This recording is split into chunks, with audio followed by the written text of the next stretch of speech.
성경을 한자를 푸는 대구의 오집사입니다. 오늘은 꽃뿌리 영자에 대해서 말씀드리겠습니다. 우리가 뛰어나다 할 때 영재할 때 영자지요. 여기서 보면은 가운데 앙자가 있고 불초자가 있습니다. 가운데 풀, 꽃뿌리 이해가 안 되시죠? 꽃뿌리라는 것은 꽃잎 전체를 말하는 것입니다. 아름다운 부분을 말하는 거죠. 자, 여기서 보시면 큰 대자가 보이고 그 다음에 산의 부자, 지압이 부자가 보이고 이 구자가 두 개 보입니다. 부르짖는다는 큰 자가 부르짖는다. 그때 어떻게 됩니까? 휘장이 반으로 가운데가 쪼개어진다. 자, 그럼 큰 자와 관련된 부르짖음과 관련돼서 이것이 왜 꽃이냐라는 것을 설명해 드려 보겠습니다. 자, 큰 자이시며 지압이신 예수가 자기 땅에 오셨습니다. 여호와께서 사람들 가운데 계셨다는, 사람들이 뭡니까? 마른 풀과 같다는, 사람들 풀과 같은 사람 가운데 큰 자가 그 가운데 오셨다라는 거죠. 진흙과 마른 풀과 같은 사람들이 모든 육체는 풀이요 들의 꽃과 같다. 자, 이 풀과 같은 사람, 풀을 볼 때 사람을 생각해야 되고, 이 풀과 같은 사람은 양떼와 같은 거죠. 그죠? 자, 이 풀과 같은 사람이 뭐라고요? 들의 꽃과 같다라는 거죠. 이 꽃과 같은 사람들, 들의 꽃과 같은 사람들, 마른 풀과 같은 사람들 가운데 오셨다는 거죠. 바산의 소와 같이 에워싸고 가운데 있었다는 거죠. 바다를 생각하시면 됩니다. 12마리 황소가 에워싸고 있죠. 그 바다 가운데 보면 백합화 문양이 있죠. 꽃뿌리죠. 이 큰 자가 부르짖는데 그 입술은 백합화 같다라는 거죠. 자, 그래서 이분이 뭐라고요? 예, 꽃이다, 백합화다라는 거죠. 골고다 언덕 두 강도 가운데 십자가에 달았습니다. 해가 빛을 잃고 온 땅에 어둠이 임했습니다. 내 영혼을 아버지 손에 부탁합니다 라고 크게 소리치셨다.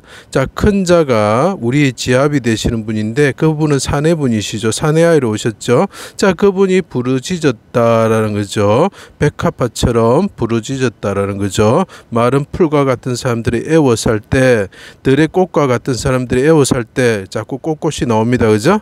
자, 휘장 가운데가 찢어졌습니다. 그분이 마른 풀과 같이 되셨습니다. 그래서 구원해 달라고 그분께 부르짖으셨습니다. 자, 이분이 마른 풀과 같은 사람들을 살리기 위해서 그분이 마른 풀과 같이 되셨고 들의 꽃과 같이 죽임을 당하셨다라는 거죠.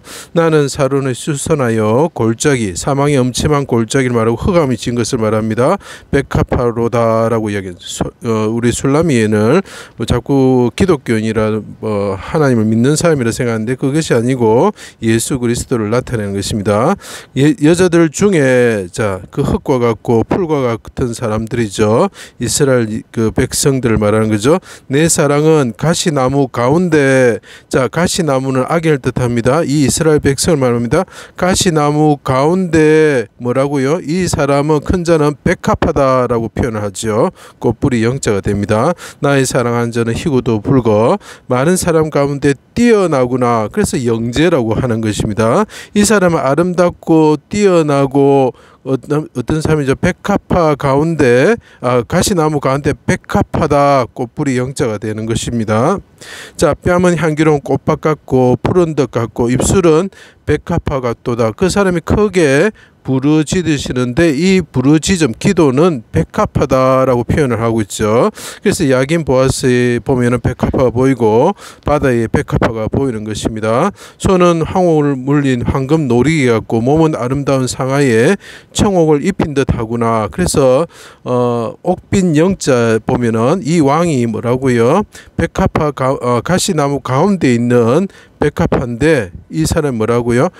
청옥을 입힌 듯하다. 그래서 옥의 이름이 되는 것이죠. 자, 여자들 가운데 어여쁜 자여 내 사랑하는 자가 향기로운 꽃밭에 이르러 백합화를 꺾으며 백합화 가운데서 양떼를 먹이는구나 라고 표현을 합니다. 자, 이분이 어떻게 합니까? 십자가에 달리셔서 크게 부르짖으시고 죽으셨을 때 이 흙과 같은 사람들, 풀과 같은 사람들, 들의 꽃과 같은 사람들, 양과 같은 사람들을 인도하여서 풀 가운데, 그죠? 풀 가운데 인도하시는데 그 백합화 가운데로 인도하시는 목자가 되신다라는 거죠. 그래서 이것이 꽃뿌리 영자가 되는 것입니다.